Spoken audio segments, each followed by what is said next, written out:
Salut à toutes et à tous, c'est Kylian. Aujourd'hui on se retrouve pour la deuxième partie de Marvel Studios.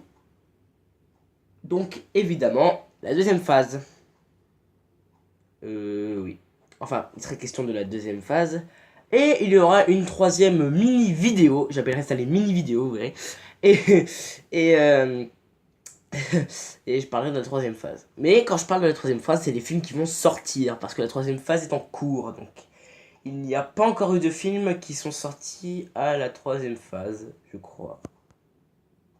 Avant de commencer cette vidéo, je tiens à rectifier une bêtise. Ouais. Une énorme bêtise de ma part. L'énorme bêtise de ma part, c'est simple. J'avais dit que Iron Man 2 était sorti à la phase 2. C'est totalement faux. L'Iron Man 1 et 2 sont sortis à la phase 1. Et donc, je me suis foiré, quoi. Mais je ne vais pas m'attarder plus longtemps. On va tout de suite continuer. Donc, bah tiens, tant que je parle d'Iron Man. Donc, Iron Man 3 est sorti la phase 2. Donc, oui. Iron Man est sorti à la phase 2, donc ce qui n'est pas très ennuyeux pour moi. Iron Man, personnellement j'aime bien Iron Man, ça me dérange point. Mais tout ça, faut savoir, c'est passé après Avenger, le premier, le deuxième. Le deuxième arrivera beaucoup plus tard. Dans l'univers l'univers des années, je ne pense pas, je ne me suis pas trop renseigné là-dessus. Mais en termes de la vie des personnages de ces films, ça se passera dans pas mal de temps, évidemment. Effectivement. Donc ces événements se passent après Avenger.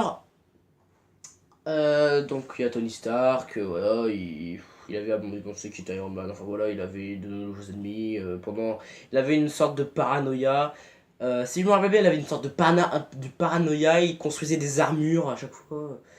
Il construisait des armures avec de différentes couleurs, toujours du même truc. Voilà. Et en fait, au petit bout de scène de fin, donc après le générique, Iron Man, donc on entend la voix off de Tony Stark, qui en fait, ça raconte tout le film, à Bruce Banner. Bruce Banner, je rappelle, qui est Hulk. Géant vert. Non. Bon, je vais arrêter de faire des blagues de merde, hein, ça serait mieux pour moi. Ensuite arriva Thor, le nombre, mon dieu, non, le monde des ténèbres. Faut savoir que je me suis renseigné sur un truc. Sur le premier film de Thor, Asgard était comme neuf, brillant, tout ça. Mais le nouveau réalisateur, dont je ne donnerai pas le nom parce que je me suis pas renseigné à ce point, a décidé de rendre Asgard un peu plus vieux. Pour qu'Asgard, pour qu'on sait qu'il y a une histoire derrière Asgard, vous voyez. Personnellement, Thor, le monde des ténèbres m'a beaucoup plu, ça m'a pas dérangé. Donc si je fais des petits tics comme ça, et puis c'est parce que c'est des tics. C'est des tics de fatigue, c'est des tics de stress, et des tics de tout. donc on voit le petit bout de scène après le générique. En fait, je résume un tout petit peu, ça va spoiler. Un méchant, le méchant c'est un elfe noir, on va dire. Ou Télétobies diabolique, vous pouvez choisir entre les deux. Et cet elfe noir travaillait en fait pour Thanos, qui prendra un peu plus d'importance dans les Marvel.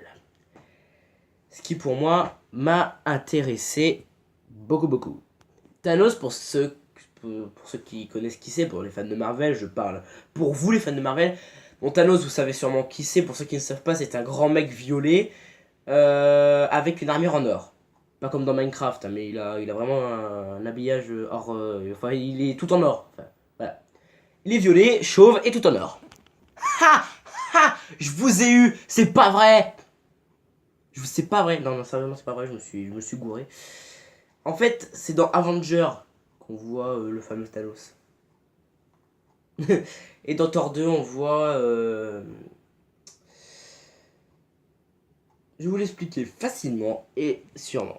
En fait, on voit une sorte de préquel. Une sorte de préquel, mais qu'est-ce que je dis moi? Une sorte de suite. Car ça... en fait, comment dire?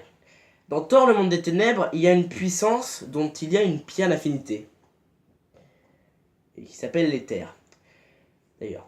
Et contient une pierre d'affinité. Et cette pierre d'affinité est aux mains du collectionneur. Qui sera dans un autre film. Et ça, je vous en parlerai dans quelques minutes. Ensuite vient Captain America, le soldat de l'hiver. Je vais pas vous en parler parce que personnellement, moi, je ne l'ai pas vu. Je préfère le voir. Je vais bientôt le voir. Je vais le télécharger, vous inquiétez pas. Et c'est pas de ma faute. Bon. Donc, je vais pas vous parler du film parce que je ne l'ai pas vu.